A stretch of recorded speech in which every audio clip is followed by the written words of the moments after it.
Hello children, मैं प्रमिला भारद्वाज जय Somnath English medium school में आपका स्वागत करती हूँ। आज हम 10th स्टैंडर्ड सब्जेक्ट संस्कृत और चैप्टर 15 पढ़ेंगे। जैसे कि मैं हर बार बताती हूँ आपको कि पहले हमें चैप्टर का मीनिंग ही समझना है। अब यहाँ चैप्टर का मीनिंग है जय पराजयो वा। जय का मतलब आपको पता है, पराजय का मतलब भी आपको पता है, और वाह का मतलब मैंने लिखा है और, यानी जीत या हार। इसका मतलब हम लेसन जब पढ़ेंगे तो हमें पता चल जाएगा कि लेसन का मतलब क्या है, और इंट्रोडक्शन भी पता चल जाएगा। लेकिन इसकी संधि मैंने कर दी है, यहाँ है जयः पराजयः वा। विसर्ग के पहले अ है, यानी कि कोई मात्रा नहीं है, एंडिंग अ है, अकारांत है, और उसके बाद प हमारे अल्फ़ाबेट का प वर्ग यानी प सेक्शन का फर्स्ट लेटर है, इसलिए विसर्ग हमने नहीं लगाया है, विसर्ग गायब है। यहाँ देखेंगे विसर्ग के पहले अ है, अकारांत है, लेकिन बाद में व है, इसलिए भी विसर्ग नहीं, विसर्ग का ओ है। यानी कि विसर्ग के पहले अ हो, बाद में तीसरी लाइन, चौथी लाइन और पांचवी लाइन का अगर लेटर होता है तो विसर्ग का ओ बनता है, लेकिन अगर पहली लाइन और दूसरी लाइन का लेटर होता है तो विसर्ग नहीं लगाते हैं। तो सबसे पहले हम इंट्रोडक्शन और उसके बाद हम लेसन समझेंगे, और उसके बाद ये एक्सरसाइज समझेंगे। तो यहाँ लेसन है, हमको हेडिंग से पता चल रहा है जीत या हार। तो युद्ध के बारे में हमें समझाया गया है। यहाँ आदिकाल से युद्ध होते रहे हैं, हिस्ट्री आपने पढ़ी है, और उसका परिणाम या रिजल्ट अच्छे नहीं होते हैं, दुखदायी होते हैं, लोगों को नुकसान देते हैं। फिर भी मनुष्य की प्रवृत्ति है, युद्ध करते ही रहता है। कभी वो अपनी महत्वाकांक्षाओं के कारण, और कभी दूसरे जो राजा होते हैं उनकी गलत नीतियाँ होती है जिसके कारण लोग परेशान होते हैं, फिर उनका विरोध करने के कारण युद्ध उत्पन्न होते हैं। अब युद्ध के तरीके समय के साथ साथ बदलते गए हैं। पहले युद्ध होते थे, अस्त्र शस्त्र होते थे, भाले से होते थे, तो उनमें बहुत नुकसान होता था। लेकिन आजकल केमिकल के युद्ध हो रहे हैं और वो परेशान करते हैं। अभी जो चलते हैं जैविक युद्ध हो रहे हैं, वो तो बहुत ही परेशान कर रहे हैं। तो ऐसी स्थिति में, जैसे कि आपको पता ही है, हिरोशिमा नागासाकी पर जब बम गिराया गया था, उसका साइड इफेक्ट क्या है, अभी तक लोग विकलांग बच्चे जन्म ले रहे हैं। तो पहले जब युद्ध होता था, अगर हम महाभारत के समय की बात करें तो उस टाइम जब युद्ध होता था तो अस्त्र शस्त्र से होता था, लोग वहाँ मरते थे, स्त्रियां विधवा हो जाती थी, बच्चे लावारिस हो जाते थे, बुजुर्ग जो पेरेंट्स होते थे उनके बच्चे चले जाते थे, तो उनका बुढ़ापा बिगड़ जाता था, उनका एंडिंग टाइम जो है बहुत तकलीफ में जाता था। लेकिन फिर भी हमारे जो 5 एलिमेंट्स हैं, आकाश, पाताल, पृथ्वी, जल और अग्नि, वायु, ये 5 के 5 शुद्ध रहते थे, वैसे ही रहते थे, उनको कोई नुकसान नहीं पहुंचता था। लेकिन आजकल जो केमिकल वाले युद्ध होते हैं तो इसमें साइड इफेक्ट बहुत सारे हैं, क्योंकि जो आप नागासाकी हिरोशिमा का मैंने आपको बताई है, और उसके इफेक्ट आज भी हो रहे हैं। उसके बाद जब ये वायु प्रदूषित हो जाती है, जल प्रदूषित हो जाता है, पृथ्वी प्रदूषित हो जाती है, तो उसके साइड इफेक्ट अस्थमा के रूप में, कैंसर के रूप में ये हमें आते हैं। तो यहाँ लेसन में यही है। अब ऐसी स्थिति में जब कोई केमिकल वाला युद्ध कर रहा है या फिर जैविक युद्ध कर रहा है, तो जीत भली किसी की हो, लेकिन क्या वास्तव में उस जीत को जीत कहा जा सकता है? यही इसका हेडिंग है। दूसरी बात, जो पहले जब युद्ध होते थे महाभारत के समय में, तो युद्ध हुए, उसमें अगर सैनिक खत्म हुआ, बच्चे छोटे छोटे हैं, तो बच्चे क्या होंगे, लावारिस हो जाएंगे, उनको कोई संभालने वाला नहीं है। अगर मम्मी पढ़ी लिखी नहीं है तो बच्चों को किस स्थिति में पढ़ाई पालेगी, उनका कैसे पालन पोषण करना है, खिलाना पिलाना है, या उनको शिक्षा कैसी देनी है, तो ये एक कठिन समस्या उनके सामने उत्पन्न हो जाती है। हो सकता है वो बच्चों को ना पढ़ा पाए, और ऐसी स्थिति में शायद अगर अच्छा खाना मिल गया दोनों टाइम तो ठीक है, नहीं खाना मिला तो क्या होगा, वो बीमार हो जाएंगे, कमज़ोर होंगे, उनका शरीर मजबूत नहीं होगा। तो वो जब बड़े होंगे तो वो भी अच्छा अर्निंग नहीं कर पाएंगे, वो भी ऐसे छोटे मोटे काम करेंगे, तो आने वाले अपने बच्चों को, अपनी पीढ़ियों को भी अच्छा एजुकेशन नहीं दे पाएंगे या अच्छे रास्ता नहीं दिखा पाएंगे। उसके बाद की पीढ़ी शायद थोड़ा बहुत पढ़ा ले, लेकिन जब ऐसी स्थिति होगी तो ये जो परेशानी वाली स्थिति है, जो परंपरा है, वो 2-4 पीढ़ियों तक तो चलेगी। चौथी पीढ़ी में शायद कोई अच्छा पढ़ ले और अपने बच्चों को अच्छा पढ़ा दे तो उनकी लाइफ वहाँ सेट हो जाएगी। तो ये परंपरा दुख देखने की वहाँ चालू हो जाती है।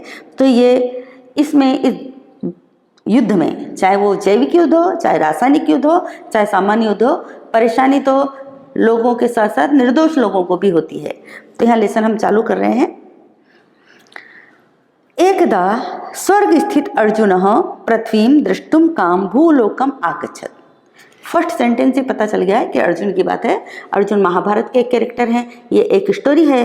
स्टोरी के माध्यम से लेखक ने हमको समझाना चाहा है कि उस टाइम भी युद्ध होते थे, उसके क्या साइड इफेक्ट थे, आज जो युद्ध होते हैं उसके क्या साइड इफेक्ट हैं, लेकिन कुल मिला के युद्ध नहीं होने चाहिए कि उसमें दोस्ती के साथ में निर्दोष लोगों को भी सजा भुगतनी पड़ती है।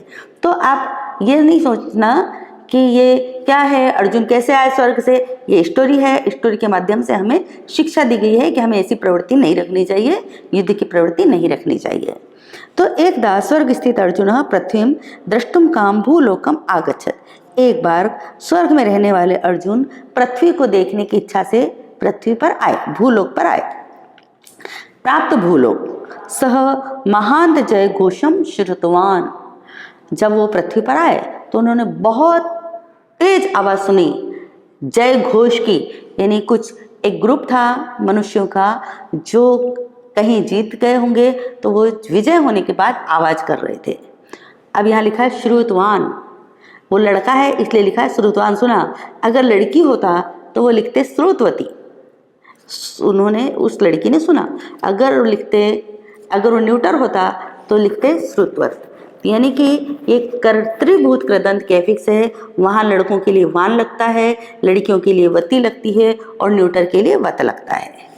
सह जय घोष कारकम। जय ने आपको पता है, घोष ने साउंड और कारक ने आवाज। जन समूहस्य समीपम गच्छति। वो जो जय की आवाज कर रहे थे, ऐसे लोगों के ग्रुप के बीच में, भीड़ के बीच में आए। सद्य ने इमीडिएटली, तुरंत। वीरमती विश्व युद्धम विलब्ध विजया। लब्धि ने प्राप्त करना, विजय आपको पता है। जनहा विजय उत्सव अनुभवयंत आसन। तो उस भीड़ में तुरंत ही जो युद्ध रुका था उसमें जिन्होंने विजय प्राप्त करी थी वो लोग उत्सव मना रहे थे, फेस्टिवल मना रहे थे। तान दृष्ट्वा अर्जुना अपि पुरातनम महाभारत विजयम तदानीन्ताम प्राप्त विजयान जनान च स्मरति।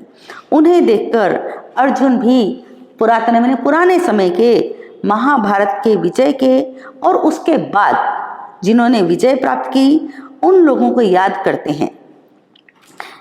एतम यानी इस प्रकार, अपरिचित पूर्वम, अपरिचित जो अपरिचित नहीं थे, पहले से परिचित नहीं थे, अपूर्वम और जिनको वो पहले से देखा भी नहीं था उन्होंने, सम उपस्थितम तो ऐसे लोगों के बीच में वो उपस्थित हुए जिन्हें पहले से उन्होंने नहीं देखा था। अर्जुनम ते जनः स्वकीय विजय उत्सवम यो विचितवन्तः। अर्जुन को भी उन्होंने अपने ग्रुप में अपने विजय के उत्सव में मिला लिया। अर्जुन वहाँ आए और अर्जुन उन लोगों से परिचित नहीं थे, तो जो लोगों की भीड़ थी जिनके लिए अर्जुन अपरिचित थे उन्होंने अर्जुन को अपने उत्सव में शामिल किया। अर्जुनः अपि जात हर्षः तय सह संलग्नो अभवत्। अर्जुन भी खुद की खुशी से उनके साथ जुड़ गए।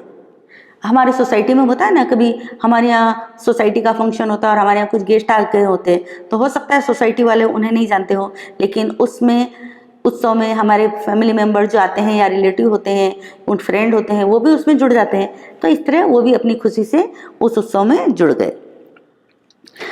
कश्चित काल अनंतरम, कश्चित यानी कुछ, काल यानी समय, अनंतर यानी बाद में, कुछ समय के बाद, सह तृषाम अनुभूतवान, उन्होंने प्यास का अनुभव किया, अर्थात उन्हें कुछ समय बाद प्यास लगी।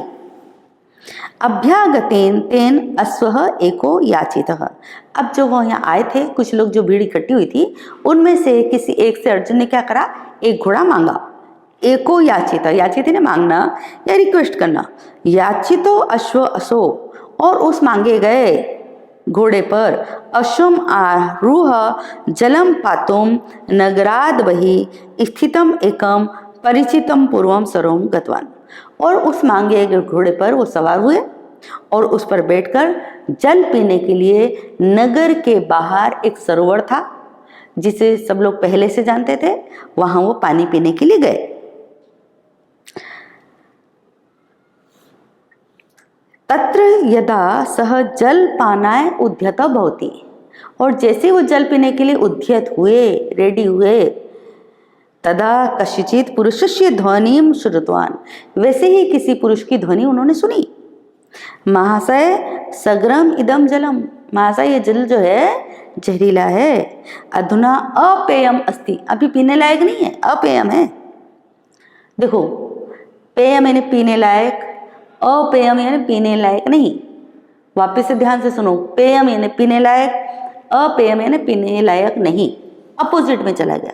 यानी कि अगर कोई प्रॉपर वर्ड है और उसके आगे अ लगे या अन लगे और मीनिंग अपोजिट में जा रहा है, पेयम पीने लायक, अपेयम पीने लायक नहीं, तो वो वर्ड में जो कंपाउंड आएगा वो नंद तत्पुरुष समास होगा। जैसे आगत यानी आने वाला, अन आगत यानी नहीं आने वाला, तो वहां भी नंद तत्पुरुष समास होगा। मित्र यानी मित्र, अमित्र यानी शत्रु, तो वहां भी नंद तत्पुरुष समास होगा। फिर अनुरूप यानी उसके जैसा, अन अनुरूप यानी उसके जैसा नहीं, तो यहाँ भी नंद तत्पुरुष समास होगा। तो उसने क्या कहा, अधुना अपेयम अस्ति, ये जो पानी है पीने लायक नहीं है अभी। अर्जुन शाश्चर्य तम अदृष्ट पूर्वम पुरुषः पृच्छति, अर्जुन ने आश्चर्य के साथ उस व्यक्ति से पूछा जिसे पहले कभी नहीं देखा था, कथम इदम सगरम जलम, सगर लिखा है, सागर नहीं लिखा है, सगर यानी जहरीला, कैसे पानी जहरीला है। प्रकृति निर्मिता, प्रकृति निर्मिता, ग्लोसरी ध्यान से पढ़ो, हर वीडियो के साथ मैं बोलती हूँ।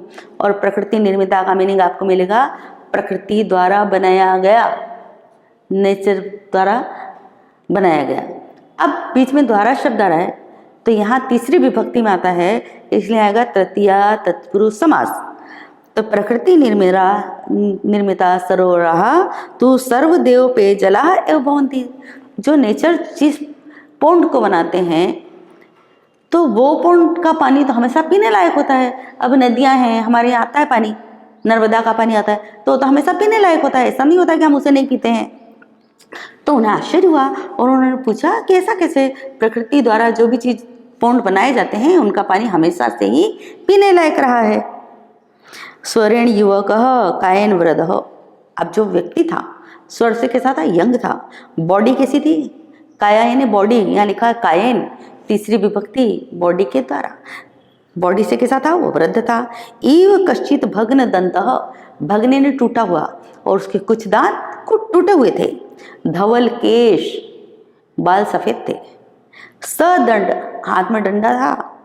एक जन अर्जुन से समीपम आगतवान, ऐसा एक व्यक्ति अर्जुन के पास आया। कैसा व्यक्ति, शरीर से बुढ़ा था, आवाज यंग लड़के जैसी थी, हाथ में डंडा था, कुछ दांत टूटे हुए थे और बाल सफेद थे।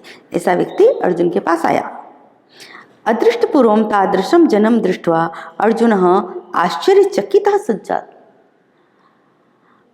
अर्जुन ने ऐसा व्यक्ति पहले कभी नहीं देखा था। तो ऐसे व्यक्ति को, जिसे पहले कभी नहीं देखा हो, ऐसे व्यक्ति को देखकर अर्जुन को आश्चर्य हुआ। महाभारत कलिकान स्थूल कायान बलिष्ठान जनान स्मरण सह कष्टम अपि अनुभूतवान, महाभारत के समय में जो लोग थे बहुत हाइट बॉडी वाले थे, हेल्दी थे और स्ट्रांग थे, मजबूत थे, तो ऐसे लोगों को उन्होंने याद करा और उन्हें दुख हुआ। अस्य एतादृशीं स्थितिं दृष्ट्वा अर्जुन आश्चर्यं पृष्टवान, उसकी ऐसी स्थिति देखकर अर्जुन ने आश्चर्य के साथ पूछा, को भवान, को यानी कह यानी हु, भवान है यू, आप, हु आर यू, आप कौन हैं, कस्मात तब ईदृशी अवस्था जाता, तुम्हारी ऐसी स्थिति हुई कैसे। अब अर्जुन तो देखो महाभारत के समय के थे, वहाँ इतने स्ट्रॉन्ग, मजबूत और हाइट बॉडी वाले लोग थे। भीम में तो कई हजार हाथियों का बल था।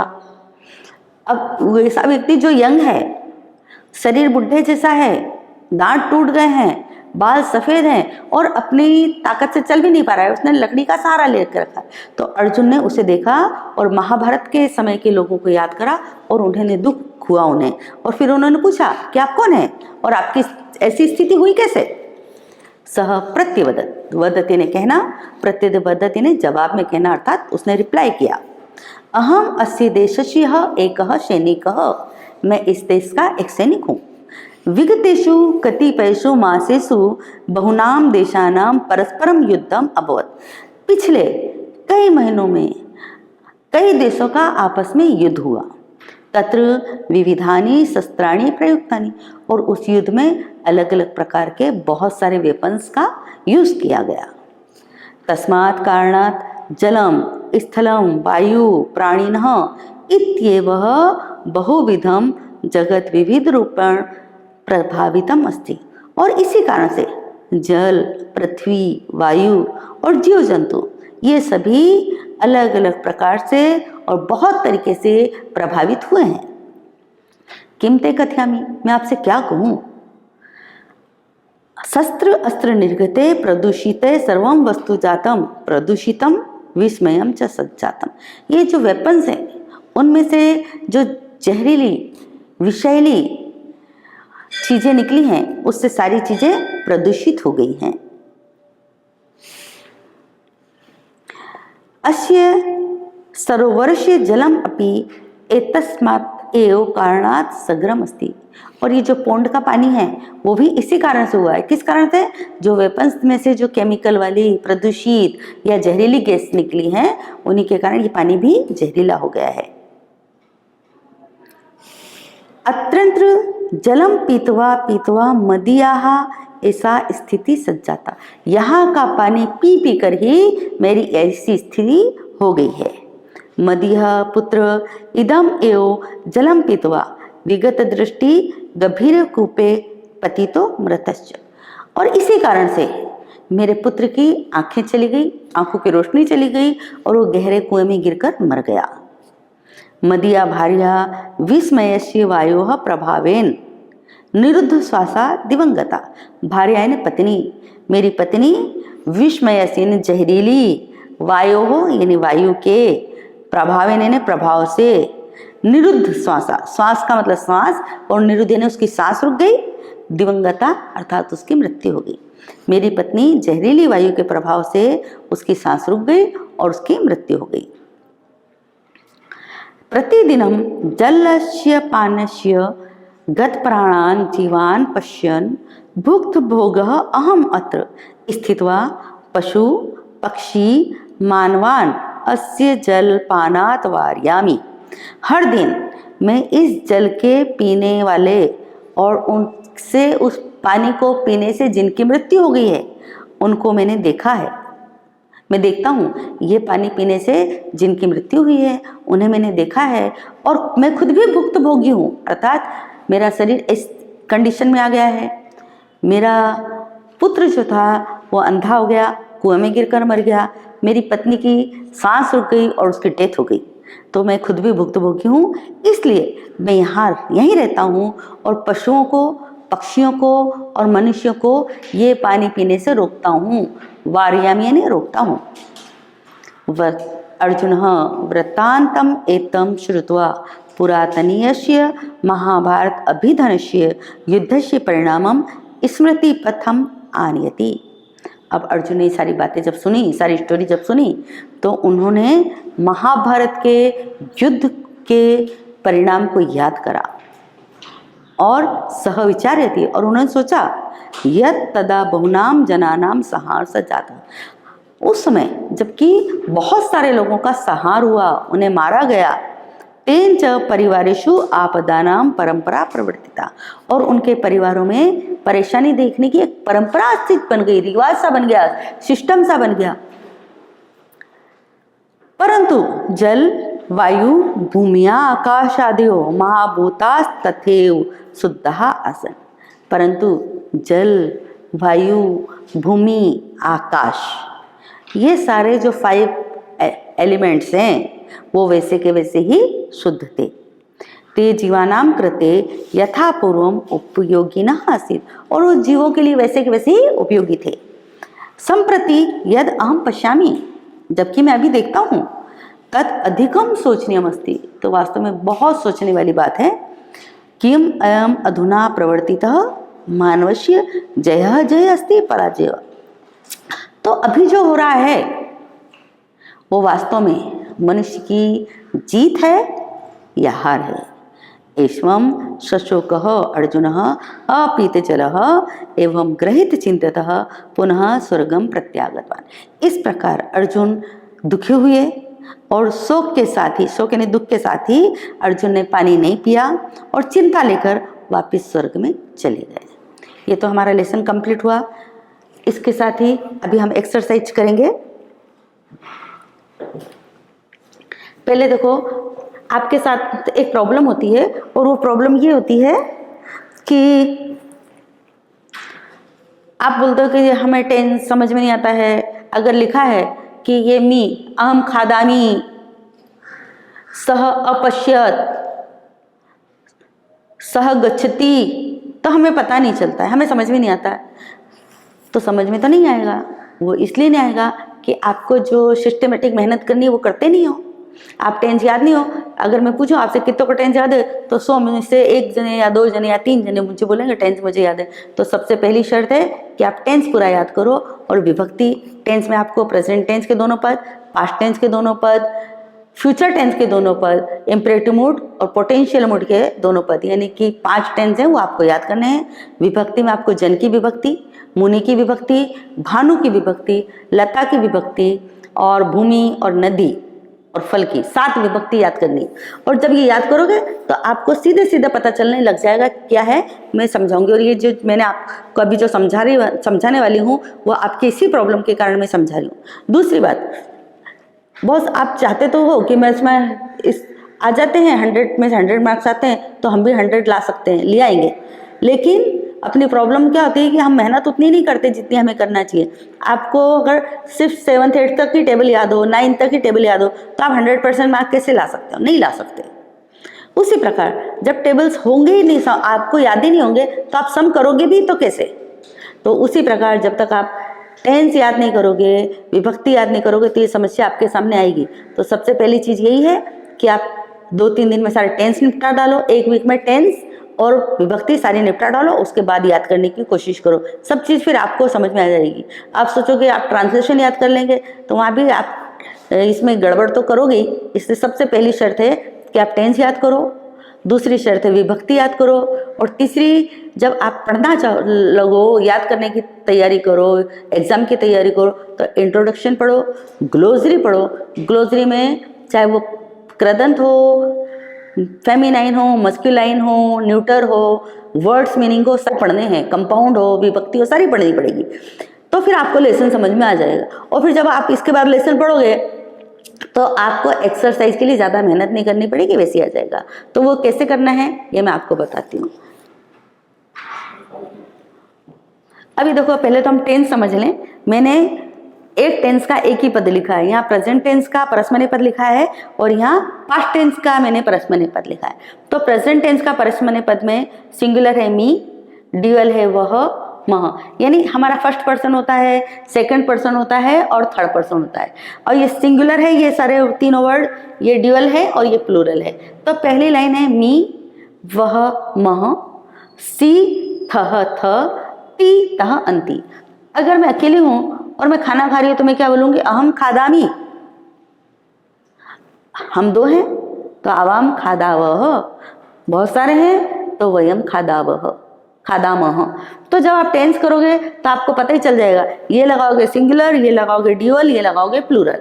अगर हम किसी सामने वाले से बात कर रहे हैं, दूसरे से बात कर रहे हैं, तो हम ये एफिक्स लगाएंगे। वो 2 हैं तो हम ये लगाएंगे, वो ज़्यादा हैं तो हम ये लगाएंगे। हम किसी थर्ड पर्सन की बात कर रहे हैं, जब हमारे आमने सामने कोई नहीं है, किसी तीसरे की बात कर रहे हैं, तो हम ये एफिक्स लगाएंगे, सिंगुलर के लिए, ये ड्यूअल के लिए, ये प्लूरल के लिए। अब ये पास्ट टेंस है, अम, व, म, स और विसर्ग दोनों है, या तो ये होगा या ये होगा। तम, त, त, ताम, अन, ये एफिक्स है। इसी के साथ हम ये एक्सरसाइज करते हैं। यहाँ आपकी एक्सरसाइज है क्वेश्चन नंबर 3 टेक्स्ट बुक में। तो वहाँ हेडिंग लिखा है कि आपको जो वर्ड दिए गए हैं उन्हें भूतकाल में चेंज करो। अब वो हेडिंग क्या है मैं आपको पढ़ के बताती हूँ। हस्तन भूतकाले धातु रूपाणी परिवर्त्य, यानी भूतकाल में जो आपको वर्ड दिए गए हैं उन्हें आपको चेंज करना है। तो हमें ये तो पता चलना चाहिए ना कि इसमें कौन से टेंस उन्होंने लगाए हैं और भूतकाल के टेंस हैं कि वो भूतकाल जो टेंस है उसके एफिक्स हैं क्या। जब तक हमें वो पता नहीं चलेगा हम उसको सॉल्व नहीं कर पाएंगे। तो यहाँ देखो लिखा है स्मरति, स्मर और ती। अब ती उन्होंने कहां से लगाया, ये देखो थर्ड पर्सन सिंगुलर। अब उसको उन्होंने बोला पास्ट टेंस में बदलो, तो हम पास्ट टेंस में परस्मैपद पद में ही थर्ड पर्सन सिंगुलर में आएंगे। फिर से समझ लो इसको, ये ती लगाया है तो ये कहा, इसकी पोजीशन क्या है, वर्तमान काल, परस्मैपद पद, अन्य पुरुष, एक वचन, यानी 4 पोजीशन होती है। अब वही 4 पोजीशन सेम देखेंगे हम पास्ट टेंस में। तो पास्ट टेंस में परस्मैपद पद, अन्य पुरुष, एक वचन में ये आ रहा है। तो हम क्या करेंगे, ये लगा दिया हमने अस्मरत। एक चीज और, पास्ट टेंस में 95% किसी भी वर्ड में आगे अ लगा होता है। यानी कि देखो स्मृति तो लिखा हुआ था, हमने ती की जगह त तो लगाया लेकिन आगे अ भी लगाया है। दूसरा वर्ड है पश्यामी। अब ये मी कहां से आया, पश्य ने देखना, मैं देख रहा हूं, इसका मीनिंग है मैं देख रहा हूं। अब यहाँ ये मी लगाया उन्होंने यहां से, यानी वर्तमान काल, परस्मैपद पद, प्रथम पुरुष और एक वचन। तो हमें इसी जगह का यहाँ लेटर लेंगे, भूतकाल, परस्मैपद पद, प्रथम पुरुष और एक वचन आएगा अम। तो यहाँ देखो अपश्यम लगाया मैंने, आगे अ और पीछे म। अब आपको लगेगा कि यहाँ तो अम लगा है, यहाँ तो यह लिखा ही नहीं है। तो आपको एक बात बता दूं कि संस्कृत में कभी भी बीच में वॉवेल, वर्ड्स के बीच में वॉवेल नहीं लिखे जाते हैं, वॉवेल मात्रा में आ जाते हैं। तो अपश्य एक वर्ड है और उसमें अम लगाया, यानी अ इसमें चला गया जो कि हमें नहीं दिख रहा है, यानी साइलेंस, और ये म है। दूसरी चीज आपको समझ में नहीं आती है वो विभक्ति वाला। यहाँ आपका क्वेश्चन नंबर 5 है और उसका हेडिंग है निम्न शब्दानाम विभक्तिम वचनम च लिखो। विभक्ति यानी कौन से नंबर की विभक्ति, 1 to 7 में से, और वचन यानी कि एक वचन है, द्विवचन है या बहुवचन है, वो भी आपको समझ में नहीं आता। नहीं आएगा, क्यों नहीं आएगा, क्योंकि हमें विभक्ति आती है। तो मैंने यहाँ वर्ड एक्सरसाइज से बताऊंगी, यहाँ लिखे हुए हैं और पहले हम विभक्ति देखेंगे, उसके बाद हम चलेंगे। तो सबसे पहले हमको विभक्ति याद करनी है। जनः, जनौ, जनाः, जनाम, जनौ, जनान, जनेन, जनेन, जनाभ्याम, जनेह, जनाय, जनाभ्याम, जनेभ्यः, जनात्, जनाभ्याम, जनेभ्यः, जनस्य, जनयोः, जनानाम, जने, जनयो, जनेषु। अब एक चीज और, यहाँ आपको पता ही है, आप तो बहुत स्मार्ट हो, तो आप क्या सोचते हो याद करने का कि अगर मैंने मान लो टेस्ट लिया आपका, चलो विभक्ति लिखो और 5 नंबर का टेस्ट होगा आपका, 5 मार्क्स का टेस्ट, तो आप क्या करोगे, सारा तो आपको याद नहीं होगा, ये लिख दोगे, यहाँ ये लिख दो और ये लिख दो, यानी 1 2 3 4 5 6 7 8, ये 8 वर्ड लिख दो, क्योंकि आपको पता ही है ये कॉमन वर्ड है। यहाँ भ्याम लिख दो, यहाँ यो लिख दो, यहाँ भ्य लिख दो और यहाँ शु लिख दो, कॉमन हो गया। तो इससे नंबर थोड़ी मिलेंगे। और आप बोर्ड में जब इस तरह के क्वेश्चन आएंगे तो आप ये समझ लो कितने इजी वाले वर्ड वो रखने वाला नहीं है। तो विभक्ति तो आपको याद ही रखनी है। तो यहाँ देखो ये सच है कि आपको जब याद करना हो तो आपको जो भी मैंने ये ऑरेंज कलर से लिखा है तो वो तो याद, एक विभक्ति याद करोगे तो वैसे ही याद हो जाएगा। मुश्किल से आपको 10 वर्ड याद करने हैं तो वो तो आप कर ही सकते हो ना, बहुत टफ बिल्कुल भी नहीं है। अब हम देखते हैं कि यहाँ, हाँ ये भी समझो कि पहली विभक्ति का मतलब होता है ने, दूसरी का मतलब होता है को, तीसरी का मतलब होता है से, फ्रॉम, सॉरी से, बाय, विथ या थ्रू। इस चौथी का मतलब होता है फॉर या के लिए। पांचवी का मतलब होता है से यानी फ्रॉम, और छठी का मतलब होता है का, की या के। सातवीं का मतलब होता है एट, इन, ऑन या इनटू। अब देखो यहाँ कैसे फाइंड करेंगे, यहाँ लिखा है नगरात, तो नगरात कहाँ से आया? देखो ये त है तो त आया पांचवी विभक्ति एक वचन से, यानी नगरात में नगर शब्द है। पहले हमें रूट फाइंड करना है, नगर। और नगर यानी एंड में क्या आया? अकारांत, पंचमी विभक्ति एक वचन, और नगर न्यूटर है तो नपुंसकलिंग। बलिष्ठान, बल यानी मजबूत, बलिष्ठान। अब देखो आन कहाँ से आया? ये देखो यहां दिख रहा है, यानी कि क्या हो रहा है? ये दूसरी विभक्ति, बहुवचन और अकारांत। स्थिति म देखो कहाँ है? म देखो यहाँ है, तो दूसरी विभक्ति एक वचन इकारांत, स्थिति है।